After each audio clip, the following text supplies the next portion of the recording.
What up? What up? Another week, another Beefy Boys breakdown. We're going over UFC Fight Night, Cannonier versus Strickland here on episode 114 of the Beefy Boys breakdown. And as always, man, we start with the prelims. Every fight, every card, every week, baby. Yes, sir. Yes, sir. So, um, honestly, we were just talking about it here beforehand.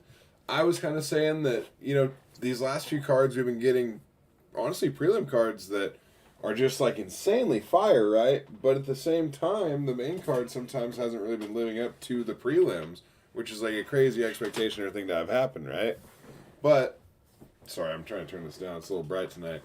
But, You're good. um, this card was quite the opposite. The prelims had a lot of like future stars, good fights, but not like the things that really just like jumped off the screen, right? Yeah, the Whereas, fights themselves weren't super exciting. However, like the storylines and like the future kind of prospects and contenders, I think are legitimate. Like, I think there's a lot of talent on this prelims that will age well, but the fights themselves weren't like overwhelmingly entertaining. exactly right, man. And like, I think at that point we can go ahead and dive into it because I think the snooziest fight of the night does happen to be perhaps the start of the prelims here. Yeah, I think that's fair to say. And also just kind of a weird matchup. Bantamweights, we love bantamweights. There's a million of them.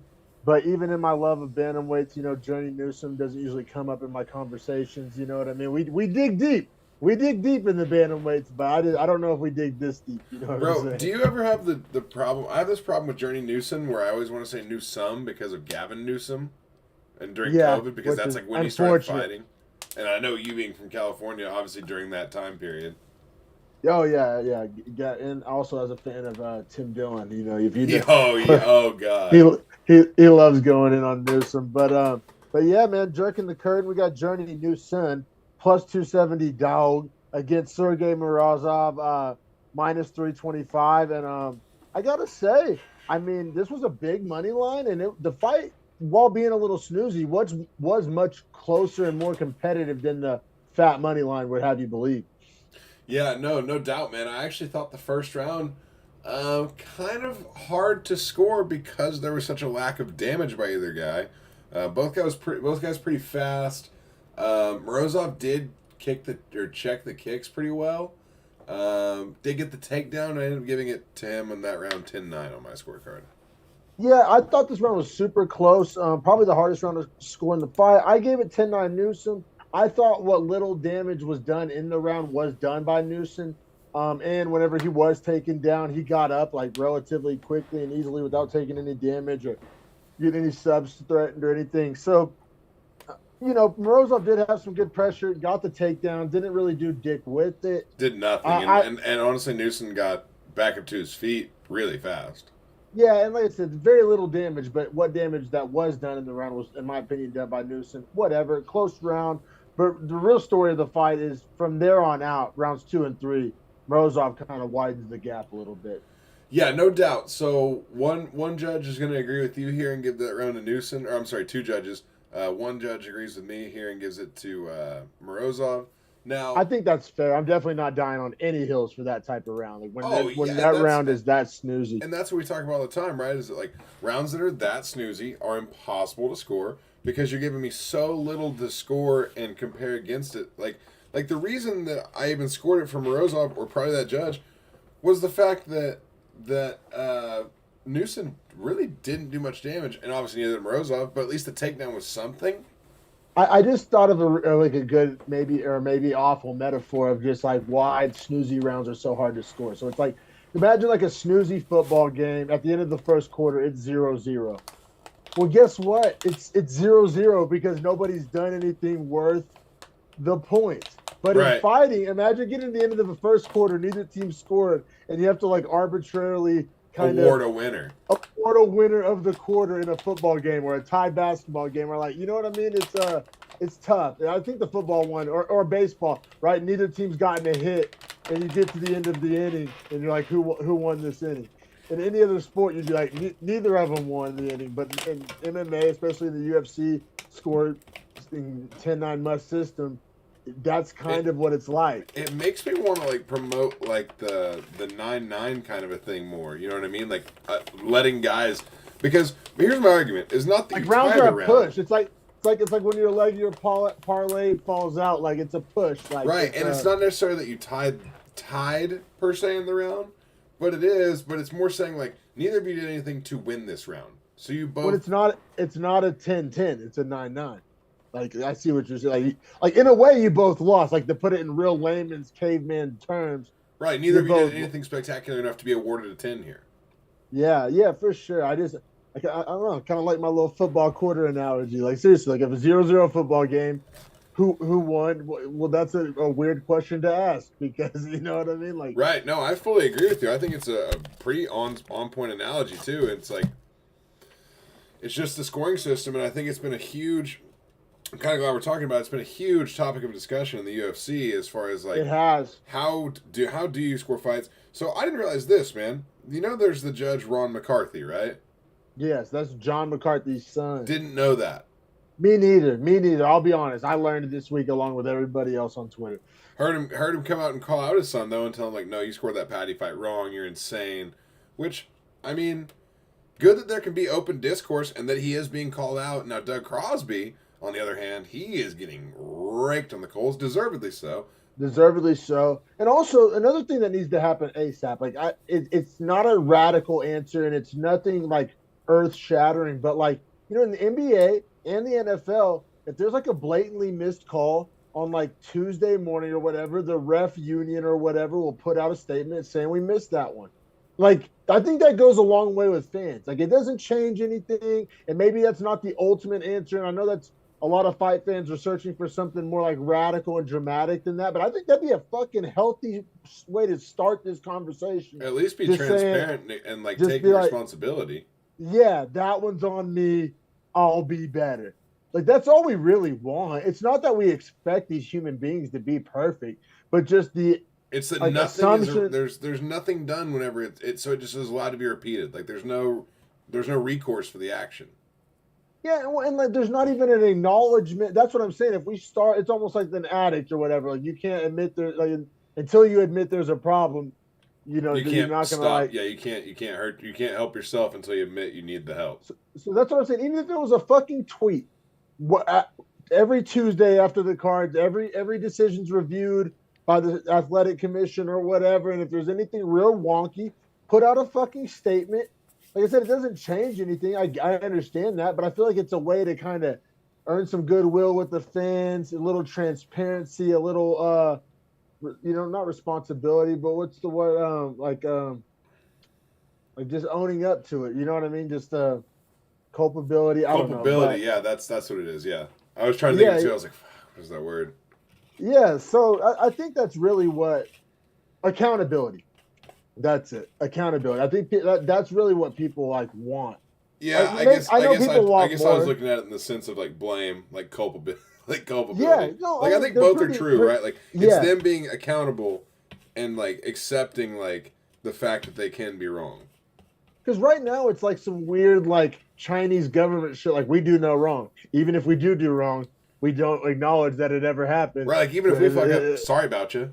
Yeah. Sorry about it. Like yeah, no, it's like that's what I'm saying. Just like a little acknowledgement that not everything's perfect. We're a little off the rails, but I think every MMA fan has been dying to have that conversation. Oh, it's been the hotbed issue in MMA this probably last month or so. So I think we had to address it officially. And last part of the year, I think it's a great time to address maybe a potential rule set change or like the way it's done or I don't know. Once again.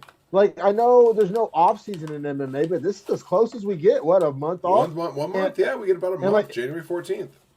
In the NFL, in the off-season, they reevaluate every rule. They introduce some new rules in preseason. Like, they could experiment with some shit on Contender Series, just like baseball experiments with shit in the minor leagues before they bring it to the major leagues. And, I mean, I know it's its own thing, and I know I probably, for some people's taste, make too many cross-sport analogies, but guess what? These other sports have been around a lot longer, and I've kind of figured some of this stuff. It's a sports entertainment business marketing plan that you're talking about. It's never like the specific of the sport. It's just a comparison of like, hey, you have to continually metamorphosize your sport, or else it will die. And think about it. Just take advantage of like they've already done a lot of trial and error and figured out what like so you have the advantage of seeing that done. Like the NFL started 100 fucking years ago. Like they they they Baseball learned 130, 140. and so they learned all these things the hard way, trial and error. Lots of I mean over a fucking century. Right. So if you're starting your league started in '93, year before I was born, and you know what I'm saying? You have the advantage. That's a head start. Like you have precedent, you have examples of like what works and what doesn't work. And so like yeah, when I make these like cross sport analogies, that's kind of like the spirit of it.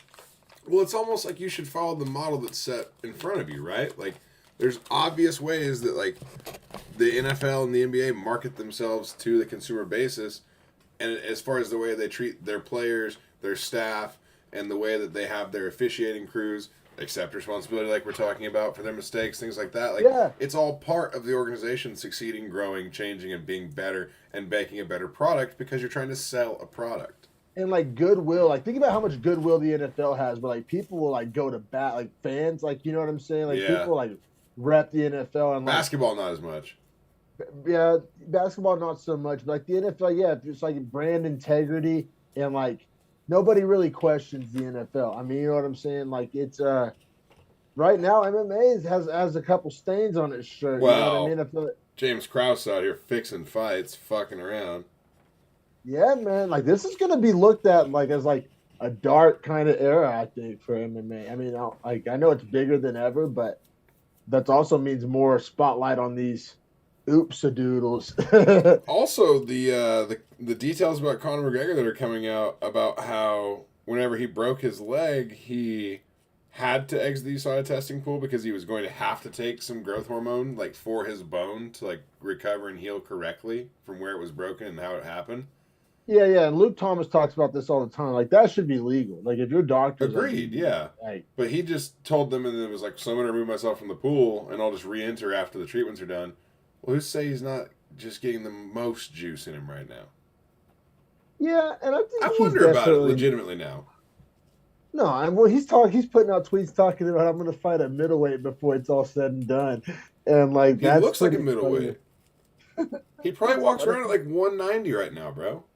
I think 190 is generous, generous. Like, You and think I more mean like you think generous. more like 215? At least 205, at least. He does look pretty fucking thick, man. And it's like thick, like he's like thick through the midsection now too, like almost like that like Poirier body. I think he's thicker than Poirier. Like he's No, for literally sure like, he is, because like Poirier will cut the weight and actually be responsible and diet the he right way. easily looks like Joaquin Buckley right now, the white Joaquin Buckley. He kind of does though. Like that's But I not mean, even like that far off. Like as crazy as that's meant to sound, like it's not that far off. No, it's really not, man. But man, let's cap off this Sergey Morozov Journey Newsom fight, man. They were jerking the curtain for a reason. What Morozov did he end up winning 29-28, right? 29-20 on 2 cards and 30-27 on the last one. Okay, yeah, that's fair. I mean, that's a perfect scorecard. He out wrestled him, out grappled him. In the first round, Newsom was able to stand up from the takedown. In rounds 2 or 3, he was unable to do that. So once Morozov got him down, he pretty much, had him in his world in the second, third round. Maybe it was a cardio thing. Maybe it was just a gap widening thing. And like final takeaways for each of these guys here. Journey Newsom got to work on hand control in the clinch. He was able to stand up just fine. He just literally couldn't break the hands to like get himself spun around, faced up, and back to striking because he's a better striker. Takeaway from Morozov, my side. Fun guy, entertaining guy. Maybe can be a back end top 15, top 20 guy. Don't ever think he's going to be good grappling. Good grappling. Very good grappler. I just think he's limited in the skill set. Yeah, I feel it. I'm not shoveling coal in anybody's train off of this one. And for that reason, let's keep it pushing to like a fairly meaningful fight. Oh, you mean the thing that should have headlined the prelims or maybe been on the main card as the third fight? Yeah, like the card placement, like does Dana White hate Manel Kopp? Like is that like or does he hate David Dvorak? Kopp has kind of fucked himself missing weight a couple times. He like losing lost a couple his fights debut. that he wasn't supposed to lose, yeah. Right. So like I get Dana because Dana like went out on a limb. I'm pretty sure didn't even like did he even contender series him or did he just pull him over as like a champion from another organization? No, yeah, I think he had like credentials elsewhere, if I'm not mistaken. Right, so they Fought a just lot like in allowed him Asia. to come over. Yeah, and he came over. I want to say maybe to a here. I'm gonna pull up his Tapology real quick because this fight, like, I'm not I don't know. I usually for think like I'm almost positive he had a ranked fighter in his debut. that's what I was gonna say, but I didn't want to talk out of my ass. But that feels right to say. Um, but no, oh my god, Apple autocorrect does not want to spell the word Manel at all. It like had Or two Cop. different. Wait to get to Cop. So he debuted. Yeah, he debuted on a fight night against Pantoja, bro. Pantoja. Yeah, that's what I'm saying. Like, Top how is that five. fair? Oh, I forgot it was Pantoja. I knew it was I had a gut feeling, like my subconscious told me it was like a very tough debut, but I couldn't remember. The Pantoja is one of my favorite. Like, he could be a champ. Yeah, it's a dog. Fucking dog. And then he goes to Nicolau right after that, who's gone on to prove that he's a top 5-ish. I think he's ranked 6th right now. Now then he beats Ode Osborne, beats Zumagulov, and then comes into this fight against Dvorak. Yeah, he's actually only fought like ranked fighters. That's actually a crazy tapology from how it's like No. like when that was happening in the moment. You know what? I'm so glad you just looked that up and talked about it. I might have to change my tune on Manel Cop right now before we even start this breakdown because what he showed me in the fight, insane. Wasn't even ready for how good he looked. I'm feeling the same way, bro. Like I've got my shovel out. Cold. My shovel's already out, bro. Before we start the breakdown, dude. So, but we got David Dvorak ranked 9. While we're talking about the weird card placement, second fight on the prelims, we got 9 versus 12. We got David Dvorak plus 210 dog as the higher ranked fighter, which I think Vegas is showing respect to Cop's striking skill set. And then you got Cop coming in ranked 12, but a minus 250 favorite. Men's flyweight, everyone makes weight, thankfully. Always a question at the flyweight, especially in the top end ranked guys. How sustainable is it? Can you like finish out your run at that weight class? You know what I mean? How'd you see round 1? I thought round 1 was the closest round of the fight. Man, so Dvorak did everything right until the end. Essentially got caught in that Kimura. Was about to get his shoulder, literally popped out of place. Like I think it probably was at least a little compromise. Something happened, bro. He wasn't A-okay, I'll tell you that. Right, like, and the way he was like kind of holding it like lower the rest of the fight, like indicated to me that like there was damage there. Damage was 100% done, and he was saved by the bell for sure. Like I thought he was going to be one of those last minute tap. I did not think he was going to make it to the bell. Too. Like, I thought it was a finish, and I was going to be stoked. Also, what did we just talk about? Cop, known as a striker. Like striking from, I think he trains in Thailand. Like he's your classic flyweight when you think of strike, and his striking's fantastic. For him to almost finish the fight by Kimura, that's what I'm saying. When me and you were talking about how he won us over and we want to shovel coal, it's like we learned like new things about Cop in this performance, and it's not just a win or loss. It's like he showed his like well-rounded skill set. He's filling in the gaps. He's getting better. You know what I mean? And he's competing at the highest level. So for me, I ended up giving him that round. Did you? I did too. I mean, like I said, by definition, you could have maybe 10-8'd it. Not really, but like it was a nut hair away from a finish. And if that's your fucking narrow definition of a 10-8, then fuck me. You know what I'm saying? Like, well, I mean, I didn't. I went 10-9 all day, every day. But I'm saying, like, if your definition is like almost finished or the fight could have been stopped, or like, you know what I mean? It was as close as you can possibly get to. I mean, he was saved by the bell by like a half a second. Yeah, and it's crazy too because, like, in the moment, I gave it 10-9, and it was almost like I said in my notes, I don't know how damaged Dvorak's shoulder is, but it has to be at least somewhat damaged, and he almost got tapped, so I had to pretty much lean the round to Manel Cop on that. However, seeing how compromised his left arm was, and the fact he really couldn't throw left hooks or anything like that with force or like speed past that point, I don't think the 10-8's as crazy to even think about because that damage is massive. Big damage. However, Dvorak, like time, like percentage of the clock, won most of the round. That's where it gets like a little literally 4 dicey. minutes, like 10 seconds. Now, granted, the first 90 seconds he was just circling the ring, wouldn't even fight him. So he won about 3 minutes of the round, probably fair to say. And so for that reason, I probably can't even consider 10-8. But I just kind of wanted to make the point of like how close to being Oh, finished. well, and that's what I mean is like I had it as a close round, but if you think about the amount of damage Cop did, it's probably closer to 10-8 than it is to close round. Like it wouldn't shock me if Dvorak needed a surgery. Like I don't know what surgery. I'm no doctor, but you know what I'm saying. Like something happened there. Like pretty No, sure. that's exactly how I feel. Well, and speaking of 10-8, bro, I won't beat around the bush. I I gave Cop a 10-8 in round two. Now, will you pull up the scorecards? I don't know if anybody agrees with me here, but I mean, there was multiple knockdowns. The fight literally was almost stopped. He was going to the body, going to the head, the long extended combinations. And he just was getting off. Like he was stunned. He was showing out, and I think a lot of that had to do with the compromised shoulder, elbow, arm, upper body injury. If you're talking hockey terms, he inflicted on Dvorak with the Kimura. But I mean, Dvorak's defense was way off, and Kop's offense was way up, especially striking in round two. I gave it 10-8. So no judge gave it a 10-8, which is surprising to me. In my notes, I did go 10-9 just because Dvorak was able to get to his back and just stay there for the last 40 seconds. Did nothing with it. But at least showed that he was still like able to do. And granted, that was because he threw a spinning elbow and gave up his back because Dvorak was like in Hayes land and dodged it somehow and just grabbed him.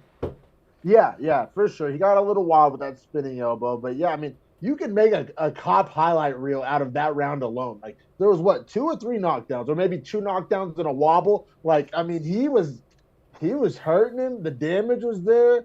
I mean, I feel like the margin of victory was fairly wide in round two. Like I get it, it wasn't the worst 10-8 ever, and Dvorak recovered well and competed well. But I mean, hell, I think it was two knockdowns and like a wobble slash hurt him bad. I don't know. Cop got off. It was just it passed my eye test. Oh no, sorry, ESPN is just literally commercial bombing with ads. Holy shit! All right, through that season, baby. Good timing. That'll segue us to the third round beautifully. Now here's where the controversy I think comes in this fight for me. Right, is that I thought Manel Cop was just beating his ass in the third round. I thought it was literally just him beating his ass around the ring. Am I wrong?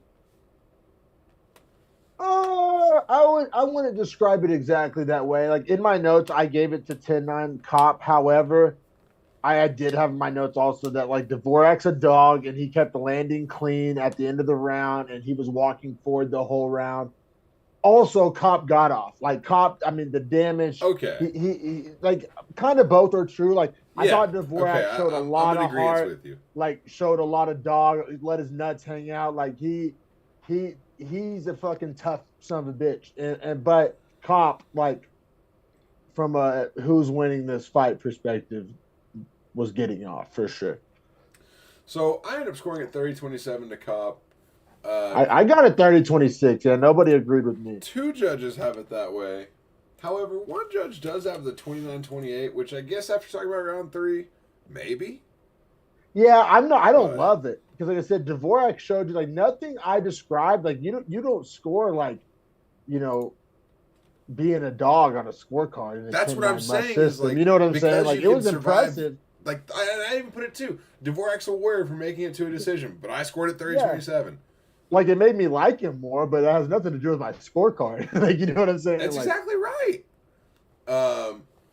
So that's kind of my takeaway. Now, overall takeaway is that Manel Cop's a dog. I cannot wait to see who he fights next. And and we know it's going to be somebody highly ranked because he's only fought highly ranked guys. So I mean, even final rankings of the year. Sorry to cut you off. Final rankings of the year are out for Beefy fans. So we will be talking about final year rankings. Well, let's talk about it right now. What did he move up at all? Cop is now at number 9. Dvorak fell to 10. Amir Albazi. He fights later in the card. So what I was gonna say is that if he is to win, then like it would just make sense that those two would fight each other, right?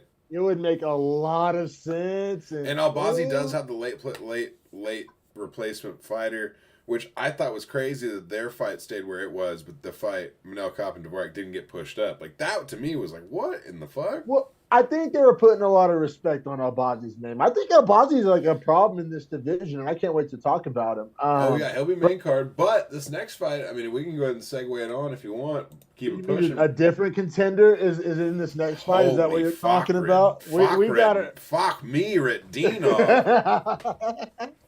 Fakhretdinov me right now, dude. Dude, that guy's a dog. I'll introduce the odds and we're gonna grab a lighter real fast. Yeah, we got a problem on our hands, UFC fans. I mean, if you're a current fan of other ranked 170-pound fighters, because this guy Fakhretdinov is coming for everyone, and he's 19-1.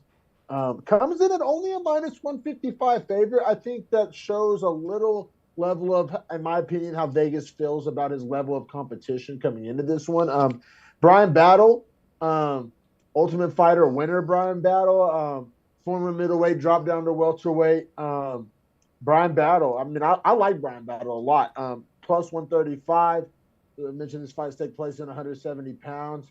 And like I said, I like Battle. I was cheering for Battle from like a fan perspective. I didn't put any money on I didn't bet any of this card, but if I did, I definitely wouldn't have put it on Battle. But like I said, I can separate those things from like heart versus brain type of separation. You know what I mean? Like heart wanted Battle, brain knew it was probably going to be Fakhretdinov, but also little tip of the cap, little tip of the do-rag, fucking round of applause for Battle for saying yes. Word on the street, much less like Shemaev and Makhachev and a lot of these guys, man, people do not love signing that contract when it comes to these highly touted Chechens and Dagestanis and Kazakhstan guys. And it seems to be a case again here with Fakhretdinov. So said tip of the do-rag to Brian Battle for even signing the contract and not only signing it, but genuinely being a dog and being like excited and embracing the challenge and not cocky, but like he was game opponent. And yes, I am kind of trying to burn a little clock here, try to wait for Harrison to get back, but because the round, how you score round one to me is pretty important. I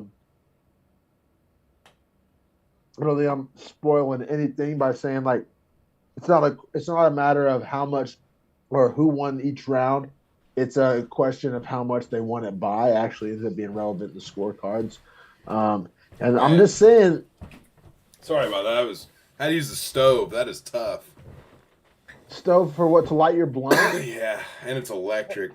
What are we, fucking juniors in high school? What's going on here, man? I feel like I'm back at Vin's crib, dog. Like fucking Mama Vin's house, dog. What's going on here? No Bix laying around? I usually have a fucking raw lighter too. That I can have like a clipper to pack with. Like anyway, where we at with Fakhretdinov? Let's just not even. Just whacking out here in the streets, but I was just pretty much just stroking off Fakhretdinov. I mean, he was 19-1, but also in a way stroking off Battle too. Because real talk, you can't tell the story without it. Like multiple people turned this fight down. Like I think a couple people pulled out, and so for Brian Battle to be a dog, sign the contract, come in on relatively short notice, if I'm not mistaken. Relatively short notice, and the Vegas odds were super respectful of Battle, and also like Battle was game. Like it wasn't fake tough guy. Like he was like, I want to see what happens. Like he kind of got Jamal Hill energy. You know what I'm saying? Right. Like let me see how bad the baddest guys are. Like you guys talk about them like this. Like let me see. Yeah, no, and I respect it, but I also, dude, like if you're a ranked welterweight right now, and your name already doesn't end in a V, yeah. You're shaking in your boots. You know what I'm saying? Boy, is that not the perfect way to say that? Holy shit, man! Kakhramonov, Fakhretdinov, Nurmagomedov. Like I know those aren't all welterweights. Obviously, two of them are bantamweights. But I'm just saying, if your name ends in a V. I mean, in my head, welterweight, I was thinking of obviously Shemaev and Rakhmonov. Those are. I think if your name's not Shemaev or Rakhmonov, you got a problem on your hands. Seriously, but yeah, Fakhretdinov 19-1, bro. I mean, that's not no 6-0 contender series. Like 19-1. What are we talking about here? And bro, think about it, he's only minus 155 to Brian Battle's plus 135. Like honestly, that might have been the That was lock of the week. Yeah, lock of the week, man. Because as it goes on, or as we get into it, it took him 20 seconds to get a takedown, and that was the theme of the rest of the fight, minus the rest of the damage he was going to put on Battle throughout the fight as well. So much damage. I know. It was probably insane. If you didn't watch the fights, or maybe you didn't watch the prelims and you're checking out this video, you may think, oh, Fakhretdinov, another Dagestani, he's gonna lay on him. Like the difference is this guy's ground and pound damage is like nuts. It's like heavyweight kind of like damage. He's like violent as hell with it. Yes, active as hell with it, entertaining as hell with it. Can we be honest? It's not a snoozy style. While it does take place on the ground, and there are some commonalities that you may be stereotyping, and the he showed damage some dangerous power on the feet too. He sure as fuck did. That might have been the scariest takeaway from this fight for me. I mean, just as a whole, I know we're about to go round by round because I think scoring is important here. I would love to. It is. I got into all that. Like, it's not a question of who won each round, but how much they won it by. Exactly right. Like, yeah, exactly right. It's not a question of who won, but how much. So, I had round 1 10-8. I did too. Yeah, 4.5 minutes of control. The takedown itself was a big slam. He got another takedown after that, and then just the damage, the cut, the big ground and pound. I mean, I thought it was his best round of the fight, and that may tip my cap to like how I scored the rest of it. But I thought round 1 was Fakhretdinov's best round. We're gonna get another bottle, baby. So, I easily thought it was his round where he had the longest duration of control. I don't know that it was his most damage. He did get a lot of damage off, don't get me wrong. Dude, but poor Brian. But I like Brian Battle. Like that's why this was tough. Like I talked about it too, where you were getting, lighting your blunt on your stove like a child. I was talking about how, like, my heart wanted Brian Battle to win, but my brain fucking knew better. Like Fakhretdinov did. Right, like he's such a monster, man. It's so unbelievable. And then like it just gets put on full display. And I feel like same with him and Rachmanov, however you say his name, the other one, Shavkat. Yeah, they literally look better every time I see him. That's what like amazes me is they keep and like granted he didn't get the finish here on Brian Battle. He didn't fucking that's a credit to Battle. That's respect to Battle. Yeah, that's exactly like 80% of guys are out of there. Find a way out. Guarantee their way out, if you will. And I even thought Battle did enough in round 2 to keep it 10-9. No, I agree. I also scored round 2 10-9. It was granted. We're being real generous to Battle here. Instead of 4.5 minutes, it was only 4. And he got dropped by a knockdown, right? It wasn't a takedown, was it? No, the knockdown comes in round 3. Spoiler alert, not really. But also, I have in my notes less damage than round 1. So in my opinion, round 2 was the closest round. Because round 1, not and that's saying a lot because it wasn't close. yeah. Being generous with the word close. Most mid round. The most mid round for Fakhretdinov. Yeah. Now, round 3 gets the knockdown rather than the takedown to get on top. Yeah, that's when we're talking about scary and, we learned something and, this isn't just another wrestler. Yeah, round 3, because Brian Battle fancies himself a striker. Well, he got outstruck bad. And that's too bad for him because he got lit up in round 3 and then controlled again on the ground. Yeah, I was a nut hair away from going 10-8 in round 3. I literally have in my notes could be 10-8. I wrote down 10-9.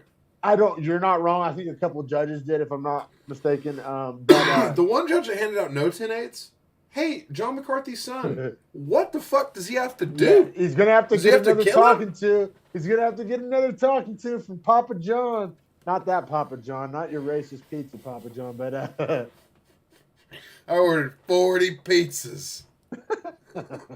Dude, that call's so funny. So yeah, 2 judges do end up scoring 30-25.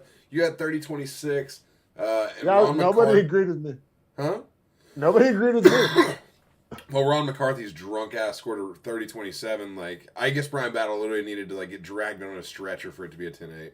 Like, bro, Brian Battle. I mean, I honestly, like, real talk. I'm not even trying to like crack a wisecrack here. Like, I hope Brian Battle can move on from this. Like that's like That the was like type an of ass ass whooping. whooping. Like that's like a Calvin Cater ass whooping level that I also thought the booth did him no favors because they were like, yeah, it's obviously a hole in Brian Battle's game moving forward. And I'm like, it's a fucking scalpel in the form of Fakhretdinov. Like, it's not a hole. It's the sharpest tool in the shed. Yeah, that's how I feel too. You remember how we tried to write off Mir's chart after Shemaev ran through him, and then Mir's proven is like, no, he's still really good. Just Shemaev's that good. I think that's the same situation we have here. And maybe Brian Battle is a Mir's chart. Like Mir's chart, he ain't fighting for no belt anytime soon, but he's also a very good fighter. You know what I'm saying? Like I'm not saying Brian Battle world beater, but like Fakhretdinov very well may be. Exactly right. I'm fully with you on that, man. It's just crazy that fucking that division. I mean, a lot of people are just already considering Shemaev a middleweight, and I'm honestly kind of down to do that, play that game. But he's still in the rankings. But seriously, you got in that division. I mean, think about it. Does grapplers Michel alone. Pereira has to fight Fakhretdinov next. How is that not the matchup? I mean, I'll be real. My brain didn't go there. Or Chiesa. Chiesa, okay, that's what I was thinking. I was thinking Chiesa. Well, it just depends on do you want to give him another easy one or do you want to give him something harder? You can't give him another easy one. It's like unethical. Like that guy's a dog. That's a good point. But yeah, I mean, Chiesa is a great matchup. Chiesa, because the wrestling on paper, and he kind of now personally, I think pretty well. Like he'll hit switches, transitions, reversals. Let's be real. You're being real kind to Chiesa right now. I think Fakhretdinov steamrolls. Oh, he will get absolutely waxed by Fakhretdinov or Renat Fakhretdinov. I know we spent a lot of time on it, but I think it's worth it. I feel the same way as that first night we saw Shemaev on Fight Island, or the second time, whatever it was. I feel very much in a very. You're getting strong, like all the coal in the train right now. Yeah, dude, he's the real deal. I'll put it that way. He's the real fucking deal. And then you look at this division. How fucking scary is it that Rakhmonov's sitting right there, that Sean Brady's still sitting there, that Jeff Neal's kind of having a resurgence. You still have Gilbert Burns, you still have Bilal, you still have Hamza, you still have Colby. Welterweight's very interesting. Am I just an absolute madman for liking Fakhretdinov over pretty much every name that's not Rakhmonov? Woodley would be Shemaev. Tough. You know what? Bilal's I'm sorry, Usman. I meant to say Usman. After what Bilal did to Sean Brady, I'm not just going to say that Fakhretdinov. Yeah, I think Bilal. I think hell, even Sean Brady for Fakhretdinov could be tough because he can't probably bully grapple him. Maybe. He probably could outstrike him though. After we saw what Bilal did to him. True. But Usman, if Usman were to lose that rematch, Usman's tough for every motherfucker in that division. I think personally, if Usman loses the rematch, he probably retires. Right? I don't think Usman's down to be one of the guys. But the world where Usman is one of the guys seems like a very fun world. So fun. Imagine Usman, Sean Brady. Imagine Usman, Luke, Rakhmonov. Just right. these matchups in the stacked welterweight. Like I said, Usman Bilal. Bantamweight's the deepest. Lightweight's still probably the most star power. Dominic's personal favorite division, welterweight. I love me some welterweight. Welterweight. I'm probably still a bantamweight guy right now. Oh, the deepest. I admit, the deepest. Although welterweights, I do get super juiced for the top. That's what I'm saying. Not as deep. Granted, very deep. But I mean, you keep getting me guys like Fakhretdinov, and I'll quit saying how it's not deep. Right, Fakhretdinov's unranked, and we both said. I mean, I think the majority of 7 to 15 Fakhretdinov runs through. I mean, call me a nut rider. I don't care. Well, and D-Rod's not ranked now. You know what I mean? He's not. He got his spot taken. So there's still good names at welterweight. Hell, Kevin Holland. Kevin Holland, yeah, Buckley is coming down to 70. Right, there's welterweights deep at the back now. It's getting a resurgence of youth, which we've seen through other divisions. We always get super hyped, so I feel like we always see it before everyone else. And we're always right. We're always right because we watch the prelims. This is what this card breakdown's about. Shout out to all our real ones out there watching this video that also watch the prelims because I mean we get first dibs right on fanhood. But man, I mean, like I said, we can talk about that all day. It's been a lot of fun, but we got a pretty little juicy, not even metaphorically, Juicy being very the right word. very wet bout coming up against Rafa Garcia, -150 favorite, fighting Mahashate. Only 23 years old. I always forget that about Mahashate. +130 dog. Lightweight division. Mahashate did miss weight, which is a very bad sign. He missed weight pretty bad, a couple pounds, 2.5 pounds. He's only 23, but he's also 6 foot tall.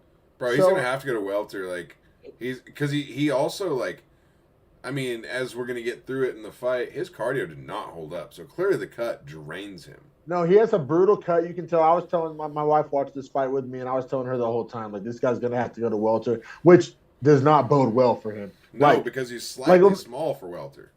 Imagine what Brian Battle does with this guy, in my opinion. Now, granted, Battle's a big welterweight, former middleweight, but that's what you're going up against at welter. Well, what would like a Buckley do to him? You know, Buckley would fucking torch him, I think. Yeah, no, for sure, dude. Kevin Holland. I mean, these are all unranked guys, as we alluded to. Yeah, unranked, you can fight anybody, in my opinion. Yeah, no, I agree, man. But I mean, this was a fun fight, man. This was like an underrated fight. Round one, actually, though. But I'd like Garcia's work. Actually, I'll just let the cat out of the bag. I got it 30-27 for Rafa Garcia. Me too. Very well. I thought his boxing and his work on the feet was insane. It was great. And then he was also like sprinkling the Yanni sprinkle just a few takedowns here and there, or even takedown attempts. Like just to mix it up, just to make his striking that much more effective. You know what I'm saying? The one thing I will say for Mahashate, though, was the knees up the middle he was throwing in the first round were super nice. Really made it hard for Garcia. That's what made that round so hard to score. I thought 2 and 3 were way easier to score than 1. Oh, fair point. I don't know. Actually, round 2 I thought was close as well. Probably my hardest round to score if I had to give one. Also, Mahashate had the movement. He's clearly a plus athlete. He's very young. Some holes in the game for sure. I'm not writing him off.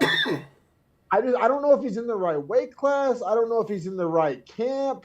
Like the raw ability, like the guy is talented. Like the raw, but it reminds me of like a first round quarterback draft pick that's just like a stud athlete, but he gets drafted to the wrong organization and it just never really works. You know what I'm saying? Like, right, because it just is not the right system. Like they get I think he's over there at the China PI, and we pointed out the flaws in a lot of their fighters, and just training over there in China is pretty limited. Their cardio issues are big, man. I think they get the fighters to suck too much weight. I agree. Almost all of them have one thing in common. They're all huge for the weight class. Yeah, no, it gets real weird. That's what I'm saying. A lot of the China, like look at Wei Li. She didn't have real success until she started training here in the States. Like the Chinese PI, like I think it'll get you to the party, but I think once you're here, you got to come to Extreme Couture, Henry Cejudo. Like you gotta go somewhere else to round out that game and also find your right weight class that's not being told to you by the CCP. Yeah, that's. I think the biggest point, right, is that like.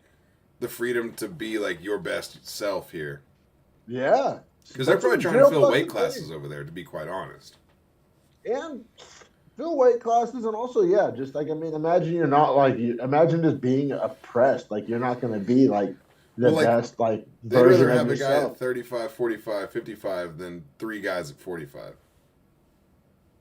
Yeah, and it's like, yeah, you're right. And that's a big part of this. But getting back to it, I think round 2. That's when the cut gets open on Garcia's head. That's when the cut gets open by like I'm saying, Mahashate had these slick elbows, these slick knees. Like he showed his thing. He lost every round, but he had flashes. He showed his potential. Like he showed danger, right? Like I'm sure there's not people lining up to fight him. I mean, he's not a fun guy to fight. Like yeah, I'm not that down on him even after the loss, but I also like Rafa Garcia. Oh, me too. I've lost a lot of money betting on Rafa Garcia just because I like him as a dude. I believe in him. I think he's a dog. Literally, right before this fight started, before I knew the cut was going to happen or anything, I look over at my wife. I'm like, this guy's a dog, and like fucking come to show it. So what we're talking about, the elbow, the cut, it's on the side of his head. bleeding profusely. Like one of the bloodier fights. Like, I mean, think of your blood. What was the girl? What was the flyweight girl? I forget. Alpar, Sarah Sarah Alpar. Alpar, yep. I'll That is always correct. remember that as one of the bloodier fights I've watched. I think this one probably takes the crown. I mean, we've watched a lot of bloody fights. All MMA fans have, but The doctor said he lost roughly 20% of the blood in his body. and it turns out the cut wasn't just a cut; it was an artery busted Yeah, they got open. split open. Which, and to my understanding, obviously no fucking medical doctor scientist here, but I think an artery is worse than a vein. Because of like a vein, there's Vein lots returns of blood. Artery pumps it out. So it comes pumps from it the heart out with way more straight pressure. from the heart. And it's like bigger too, Yeah. right? Like veins are like smaller and there's more of them. Artery, there's only a couple arteries. They're fucking main lines. Yeah. Like yeah, that's bad, dude. Imagine it like highways and roads. You know what I'm saying? The arteries are highways. The city streets are your little roads. 100%.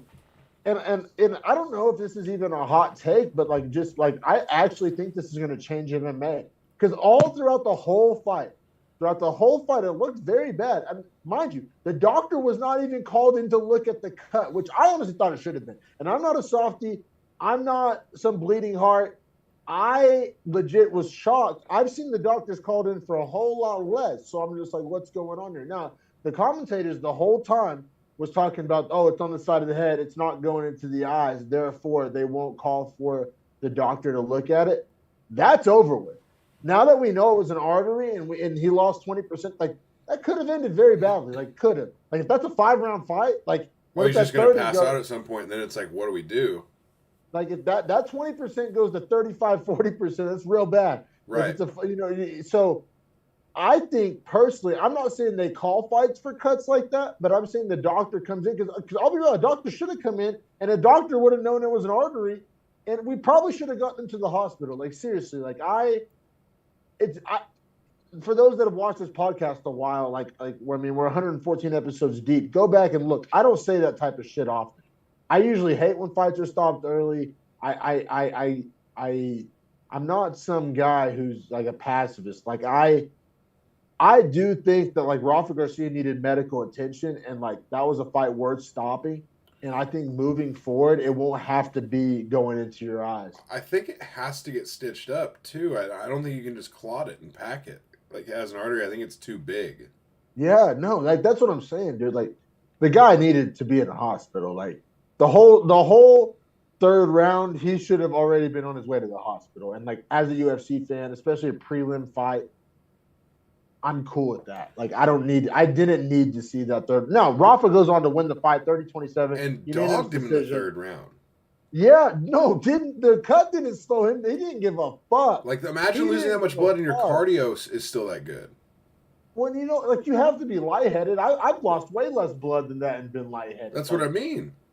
This guy's a fucking dog, dude. Like dog. He's a scary something. Like you can't coach that. Like that's not fake tough guy. Like that guy will literally die in there. Like Sean Strickland, all these guys be saying like, "Oh, I die in there." Rafa Garcia almost did. Like let's be honest. Dude, Rafa Garcia is a scary son of a bitch. Also, probably widest back in the lightweight division. The guy's the back of a middleweight. Like it's insane. He's 5'7". He's just short. He's just short. Yeah, dude, the guy's a fucking dog, dude. But yeah, I mean, like I said, takeaway, Garcia's scary son of a bitch, tough night out for anybody. And Mahashate, 23 years old, all the time in the world, might end up being a welterweight. Definitely holes in his game, but dangerous guy, athletic guy, fluid guy. I don't know. I mean, I'm not done with him. I'm not writing him off. I do think, I think he's probably in the wrong weight class. I mean, and now welterweight presents a whole other can of worms, but I think it's a better jumping off point. Throwing out some names, Rafa Garcia, Terrence McKinney, I think is a fun fight. I love both of those guys. So, like, I'm kind of biased. That would be a fun fight for me, like, individually. I think stylistically it's super fun. I think they both have, like, no fear and will just, like, throw bombs. And they both strike and wrestle. Like, right. They're both pretty, like, I don't think either guy has, like, McKinney probably has the athleticism and the power advantage, let's be real. But Garcia probably has, has the chin and endurance and heart, and maybe you could even say cardio. Yeah, hey, sign me up for that. I'll be real. I kind of came out of left field. I feel like a lot of people in the comment section may push back or like, you know, I feel like it's not maybe a popular take. Like I think a lot of people want to see Terrence McKinney get McKinney more like push. fight bigger names, and I for that I'm reason, with them on I that. But but also, but if I'm gonna watch a fight and it happens to be Terrence McKinney, Rafa Garcia, sign me up. Like I totally get that. and it's not like Garcia couldn't win the fight. Like, I'm sure he's plus 240, plus 260. We fucking have fights that He's are always way. plus 240. I'm just saying we have Yeah. fights that are way more like lopsided than that to get made. So it's not like it's a non-competitive fight.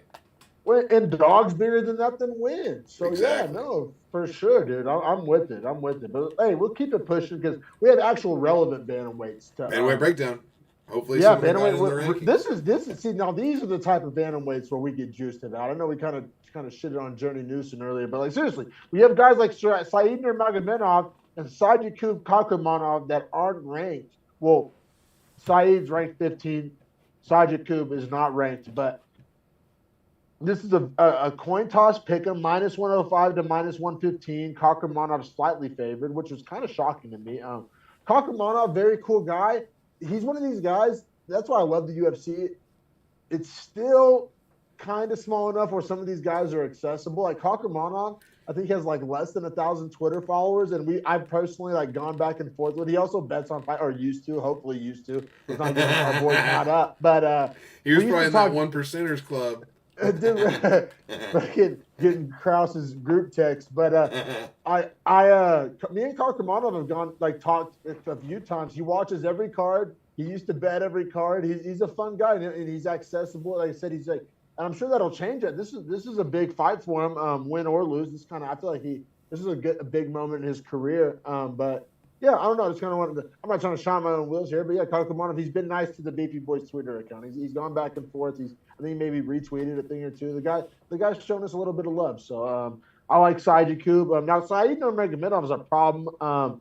Nurmagomedov actually a striker, not a grappler. Just if you want to typecast him, he's actually a striker. And proves to kind of be his undoing. Well, we'll get to that. Yeah, the first round he gets pretty much dominated, but like puts up a great resistance to the grappling throughout the entirety of the round. Just cannot ever get any space. I mean, yeah, Kakhramonov was all over him, like Yeah, he was a physically. That's not like a metaphor or like a cliche. Like he was literally all over him. literally sprinted at him to start the fight. Yeah, he dropped him. I think you're right that he or hurt him very bad. And landed a big right hand and then went immediately for the takedown. He got a deep guillotine in round one. I thought that guillotine. I thought it was over. I thought it was a sub. And it was 1 minute into the fight too. It was very dangerous. You could tell from there, Wow. Kakhramonov was a lot pickier about when he would put his head down in that round. For sure. And then he had a lot of control time. So Kakhramonov won round one and had a fantastic round two. Right, was literally dominating round two until he wasn't. Until until. I mean, Nurmagomedov catches that slick guillotine, and man, I mean, it almost came out of nowhere, and I didn't even see that he had it locked up whenever he got the tap. I didn't know he had it locked up. Like there was no fishing for it. He went from not having it to having it all the way. Like it was like he snapped it like a fucking like a snare, like a snare in the forest. And Kakhramonov was tapping like hard and fast, like it was like a tight guillotine. I know. I was actually pretty shocked at how fast Kakhramonov tapped. Not like I'm judging him, just like, oh fuck, what a choke. Because Kakhramonov, like I said, for a guy who was winning the fight, like I wouldn't say easily, but the guy was having a fuckload of success. And then for him, like, I don't know, the tap came to your point, like you said, very quick. But like, I'm not like making a judgment. I think the choke was that good and that far in and that well executed. I'm not saying he quit or anything like that. I'm just saying the tap came very, very. Well, it was very modified guillotine too because his head was like trapped downward, so it was almost like his neck was already getting cranked and like, dude, it had to be a choke. Cruz kept calling it a ninja choke, and I mean I'm no jiu-jitsu guy, so I mean maybe that's a thing. Cruz kept throwing out that word ninja choke. Whenever the official UFC graphic popped up, it said guillotine. You're saying modified guillotine. It's probably all the same thing, just like different nuances, like a variation. Like I think ninja choke is like the term for it, like in the BJJ world, but like as like official stats are kept, it's called a Goes down as a modified guillotine. guillotine. No, for sure. And skateboarding's littered with little nuances like that too. So I totally understand like jargon and slight variations of a generally same thing, but it's a different version of that thing. It's that all makes sense to me as a skateboarder. Because it is having like the head like over the arm, like hand like that, right? So it literally looks like that essentially, but with your head down and out. The modified on that part was that his head is like trapped by your chest, and then he was standing over him with his head trapped. So he was like putting more pressure on the neck, and like it was almost like a neck crank with a choke. That's dope. Thanks for bringing that to the attention of the podcast. Now, the real question is, Saeed Nurmagomedov ranked. What do you do next for both of these guys? Because it's weird because Saeed, I mean, he lost like 97% of that fight. You know what I'm saying? Like, so it's hard to just be like. But he looked pretty resilient in all the moments he was losing. Like he wasn't taking big damage or just getting like mounted. He was getting worked on the wrestling though, dude. Like, now granted, all the people ranked above him are strikers, so that's what's weird. There's some fun fights like Saeed versus Jack Shore, so fun. Saeed versus Yanez. I think Saeed, Chris Gutierrez. I think you're in the Chris Gutierrez because Chris Gutierrez got the ranking by beating Frankie Edgar. Like I think Nurmagomedov would torch Frankie Edgar. That's what I'm saying. Saeed versus Chris Gutierrez is so fun, bro. Like, and he just fought back at 15. Yeah, no, bro, I'm with it. I'm just saying there's a lot of fun shit you could do. But see, like, I think there's bad matchups. Like Ricky Simone, as we just saw. I mean, Ricky Simone waxes Saeed, in my opinion. I mean, you could argue Jack Shore would be a tough matchup, too, with the way Jack Shore likes to get in and grapple. When Jack Shore can match the length.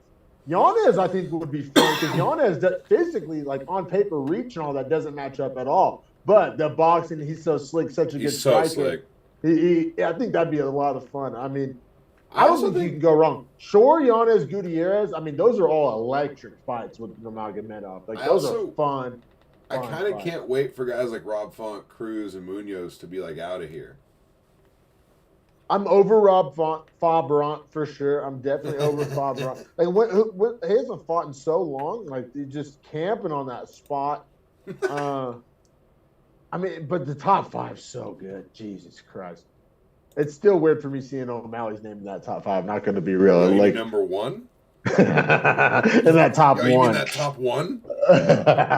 It's weird. It's just like a weird thing for me. But also, deservedly so. Like, call me crazy, but he did prove he's in that category. He's okay. You can argue he lost the fight, but you can't argue he's not a top five guy.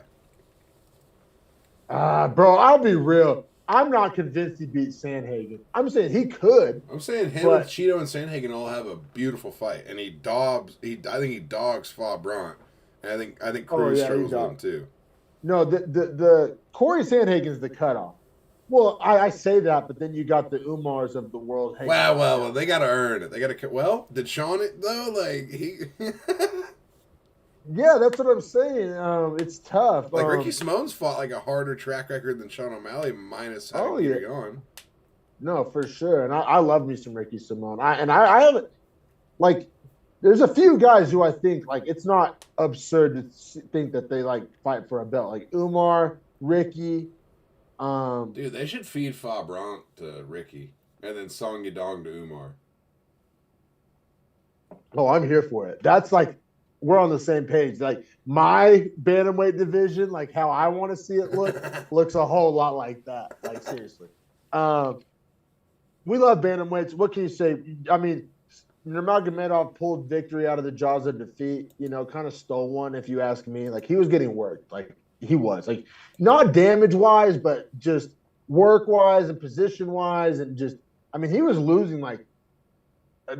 You know, Kakramanov was beating him to every position. Like, he was losing the fight, like, pretty handedly. I mean, they're 10-9 rounds that he was losing, but... Because they're competitive, but he's still getting dominated.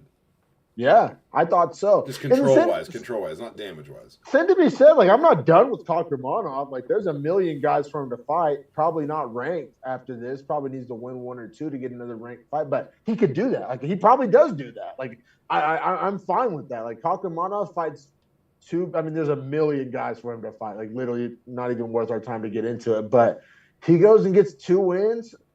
I mean, which he probably will do. That's what I'm saying. Like, because usually you say a guy needs 2 wins, that's kind of a backhanded compliment. Right. But whenever I'm saying like he will go get 2 wins and then be relevant again, like that's kind of like I feel like that's a little nicer way to put it. Like I really do see that. Yeah, I think so too. I think I just think he came up on like hard competition, man. Like once again, I think if he fights maybe a few different guys, they probably don't have the grappling proficiency with the striking proficiency that Nurmagomedov has, because as like he is a super good striker, right? But he also was pretty good at like staying defensively sound with the grappling. Oh, for sure. I mean, No as good as slouch you on can the. against a guy that's literally going to be a wet blanket. Yeah, for sure, man. And yeah, no. So I mean, stud bantamweights, like fights like these are the reason why we love bantamweights, and we always talk about them. But hey, man, what did I just talk about? I love me some welterweights. We got Matthew Semmelsberger up next, plus 255 dog, which I actually love that as dog money. Like, yeah, I couldn't believe the line on this because I don't think Jake Matthews is that good. He's been around so long, we know exactly how good he is. Like that's what's weird to me. Like we know exactly how good Jake Matthews is, and it's Semmelsberger's hit kind of a little rough patch though in the way he's been fighting. Rough patch, but who's trying to fight that guy? Like, True. I mean, that guy's a fucking nightmare. Well, and honestly, Jake Matthews minus 305 since I cut you off there, but I thought the matchup was cool here because like these guys were both down to throw heat from the start. Oh yeah, and also it was crazy how much bigger Semmelsberger looked. Like I think Semmelsberger might cut a lot of weight. Well, he played, like I mean, former football like 205, 210. That's what I was about to say. He walks around at 205, 210. Like he's one of these Hamza. Like he's a big dude. Big guy. I mean, he maybe 195. Like after the kind of has that hard, eerie body frame too, like that, like kind of like V-shaped, big shoulders, long.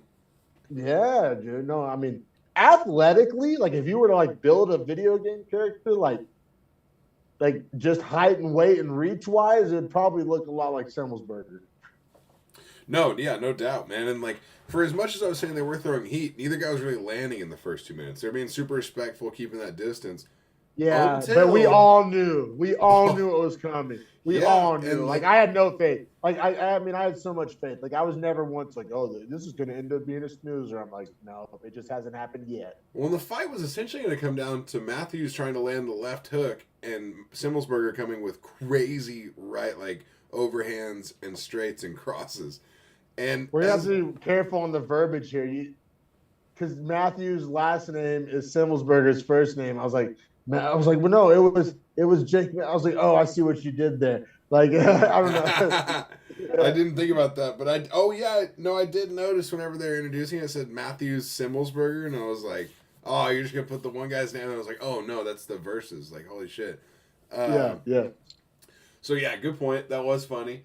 But yeah, man, it gets the knockdown, and I can't even believe that Matthews stayed up, like, was able to defend afterward. Like he got honestly, bro, and I know it's coming up soon, ass. And I know there's a lot of quality entries already. Let's throw Matthews in chin of the year. Like the fact that because it's not going to happen. It's not happening yet. He goes the distance, like. And he should not have been able to go the distance. Like Semmelsberger landed like 4 different like fight-ending shots. That's what I'm saying. Like 4 different times, and 3 of them literally sat Matthews down, and he continued to survive, and then would continue to fight well afterward. Which so like, and it wasn't any like weird things where I thought it should have been stopped either. Like Matthews would like legitimately do enough to stop it from getting stopped. Like because I mean, this fight was crazy to watch because every time, like Semmelsberger, who's a power puncher, who kind of has a nuclear option, he was launching nukes. He was landing landing nukes. And Matthews would just like do just enough, shoot for a single leg, force a scramble, clinch it up, just do just enough. That's exactly right, man. And so I scored round 1 to Semmelsberger 10-9 because of the knockdown. You know, the damage he got off. Now, granted, Matthews did fight out the end of the round pretty well considering like how fucked up he was. But then in the second round, even further than that, I mean, Matthews started out really well, landed a huge shot like 90 seconds in, and was really winning most of the exchanges, I thought, even though Semelsberger was getting a good amount of damage off as well, until there were like 45 seconds left, and he gets knocked down again and starts getting smoked for pretty much the end of the round. Yeah, no, like I have in my notes, like round 2 was a war. Round 2 was fun, dude. Like do you think so it was fun. close? Because I thought the damage actually ended up being close because of the fact that Matthews was like tagging him for the first 3 minutes. I choose to express it differently. I think Matthew Semelsberger stole the round. Which you don't steal the round. If you don't steal a round, if it's not close, like I don't have the word close in my notes, but like it's implied, right? Like if you stole a round, the round was, right, because I think he loses the round without the knockdown. Yes, and even still, like the damage is close there. It's just like that's the biggest moment of the round. No, like he was losing the round, and then he knocked him down at the end of the round and stole the round. 100%. That's how I viewed it, at least. Right, and all the judges agree with us here so far as well. Two 10-9s from every judge. Now, round 3, as far as like being hard to judge, I thought was the hardest to judge. I actually gave this round to Matthews. I don't know if it was sympathy points or just like tip of the cap, but I mean, he was recovering well, and I thought he immediately got dropped to start the round. It was crazy, and then recovered so well. Yeah, so right when you're like, okay, this is getting ugly, right? You're like, all right, Semelsberger's probably up 2-0. He's dropping him pretty much every time he lands clean. You're like, round 3 starts, you're like, a finish is coming. Like, I kind of smelled blood in the water personally. And then right at the start of the round, Semelsberger drops him. You're like, I knew it. Right, like Matthews gets smoked, and you're like, oh, he's not recovered. Like, fool's done. Like, dropped twice in under 3 minutes of real life time. He recovers, and I think goes on to win the round. Now, I'm not dying on the hill. I'm not super bullish on it. It's a pretty competitive round, especially when you factor in the fact that Jake Matthews got rocked. But, I mean, so much volume, which third round after getting dropped 4 times is wild that you can pour on volume. Like, Jake Matthews has a fucking skill set. He really does, and I understand the money line.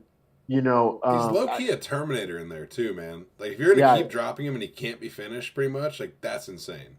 And then he gets kind of a trip takedown and gets some ground and pound off on Semelsberger. Good ground and pound in the round. Yeah, but it was just nuts. It's so hard to juxtapose all those, like, big moments from Semelsberger. But Matthews was there at the very end to fucking hang around and make it a fight, dude. But, I mean, Semelsberger won, and he should have won. 2 judges gave Matthews that third round. 1 didn't, which I guess is fair enough. It's not the worst. I did note, though, that I thought this fight could have been scored anywhere with how crazy judging has been lately. I said I could have heard or not been surprised to hear a judge score this anywhere from 30-27 to Semelsberger to 29-28 for Matthews, and anywhere in between. Yeah. Which is crazy to say, fair. I think. Fair.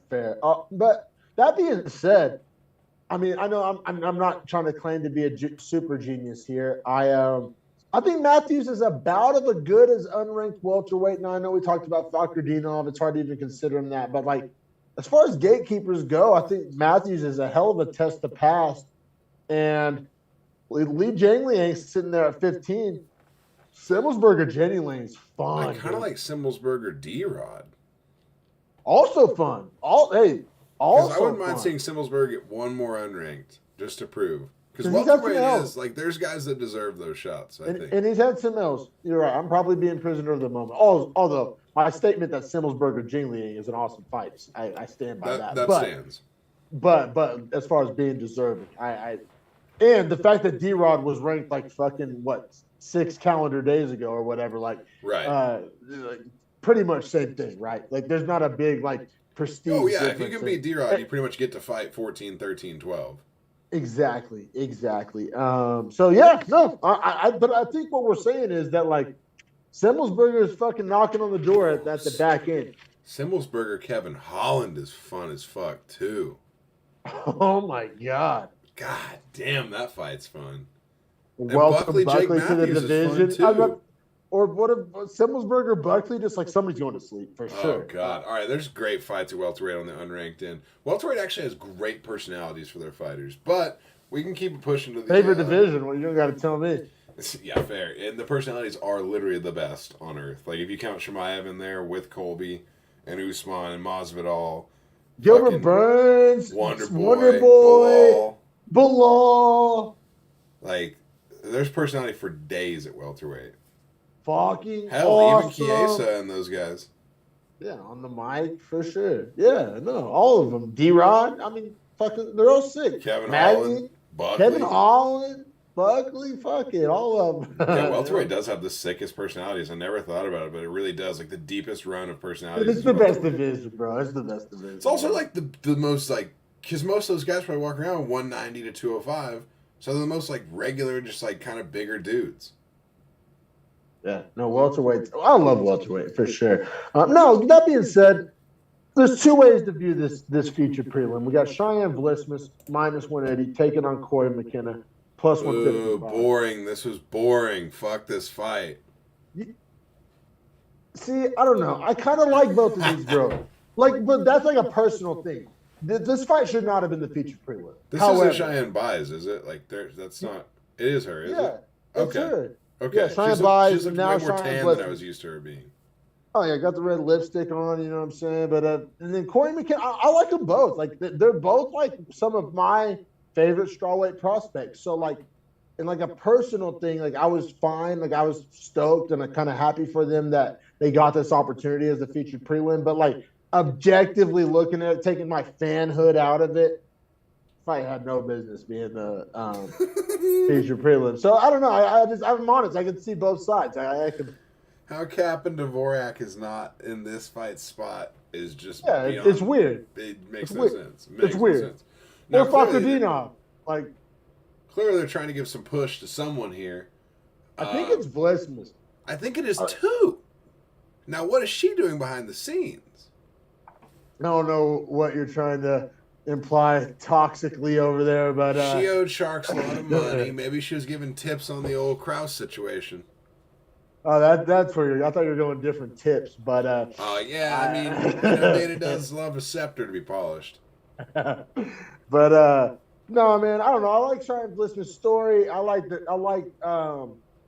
she trains over us. I'm pretty sure at Extreme Couture, so I always see her talking shit to Strickland and all these. I'm pretty sure, and like she's part. I don't know. I like the Extreme Couture gym. Like that's quickly becoming probably my favorite gym. Like, yeah, they have personality for days, like fun personalities. They just like to fight. Yeah, and then Corey McKenna. I mean, she's pretty awesome too. I mean, the fact that she has the shortest reach in the UFC. She's only 23 years old. 4'8" wingspan. She has a pretty like one-dimensional path to victory, but still manages to find success against like tough matchups for her. Said only 23 years old. Sky's the limit, really. I mean, I don't know. I like these strawweight prospects, and Vlismas' striking is fucking dope. Yeah, like honestly, I thought she took round one, and I didn't think it was like super close. Honestly, I thought her striking was really good. I thought she was feinting just enough and reading McKenna's feints well enough to like keep the distance. See, I thought like 4 minutes of the round were like, oh, Vlismas is cruising and piecing up the shorter fighter. But then at the end of the round, McKenna got the takedown and got some decent ground and pound. I thought she just didn't win enough of the round. No. I gave it to Vlismas, but I had it I thought, pretty close because like McKenna found a pretty good amount of success at the end of the round. Now, round two fucking sucked. It was definitely a snooze fest. Sucked. Fucking Money Moicano says it sucks, but like seriously, I don't know. Corey McKenna does have kind of like when she's winning fights, it looks like this, which does her no favors. But when you have a 4'8" wingspan, what the fuck do you want her to do? So like, I don't hold it against her per se, but like when she's winning fights, it looks like this, and this looks very boring. So I don't think she's going to be a fan favorite. She's also 23, a lot of room to grow and all that. But I gave her the round, but it was admittedly snoozy. A lot of clinch control, a lot of clinch strikes. She got a takedown late. I could make the argument that Vlismas got off more damage but she lost so many positions that she got off damage in like short bursts and had moments of success, but she lost so much of the round, like time clock wise. You know what I'm saying? It's hard for me to give it to her. But like if we're talking like Mortal Kombat health bar, maybe she took more off. The amount of control that McKenna was able to lock up in the round was honestly like my deciding factor for why I scored it to her. But to your credit, yeah, I did note that like Vlismas probably did more damage because McKenna was just fighting like a control style fight, which, I get it. That's her path to victory. But here's my problem with her in that sense is that she's gonna be super limited when she keeps going up, and like if she fights girls that are good strikers, how does she get in? Oh, she doesn't. Just like Meatball Molly, let's be real. Like she's the strawweight meatball. It really does feel like that though, right? But with less like striking power. So it's kind of like I don't know, it's tough. It's tough, but she's 23, dog. Like I really do want to give her the benefit of the doubt. Like Vlismas for a 23-year-old, that's a tough fight. Like, well, and I guess not to belabor the point because we do have it scored 19-19 here. I gave the third round to McKenna as well. I mean, me too. She caught the kick, took her down. Vlismas's game off her back is pretty horrendous. Like as good as the striking look. I mean, and McKenna's a grappler, top fighter. So I mean, it was a stylistic matchup. I mean, it's striker versus grappler, and grappler won. I mean, just if you want to just dumb it real down, but seriously, that's what happened here. Yeah, I mean that's essentially exactly what happened, and it was kind of like a snooze fest of a fight. No offense. Granted, once again, in round 3, Vlismas's elbows from the bottom. She probably won the damage battle. No, you're not going to win a round. Off your back, striking off your back, yeah. But I'm just saying, like, the damage vacuum, Vlismas might have won 30-27. But there's obviously, it's mixed martial arts. There's a control, takedowns, all that factors in. It's a big equation.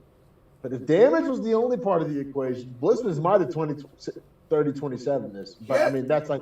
It's weird to say, right? Because like she won the overall damage battle of the fight. Like after the fight, like I think that Vlismas feels better today, like damage wise. Like her body probably feels better than McKenna. Oh yeah, no, I saw pictures of her after the fight. She looked like she could have gone to a photo shoot. Like seriously, look, the face was unmarked. But by like the actual like skills, positions, techniques, like she had no answer. That's the thing. It's like.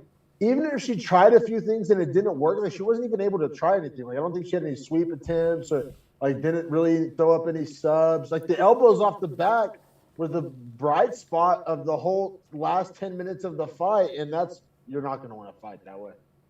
No, I agree, man. But that pretty much wraps up our prelims.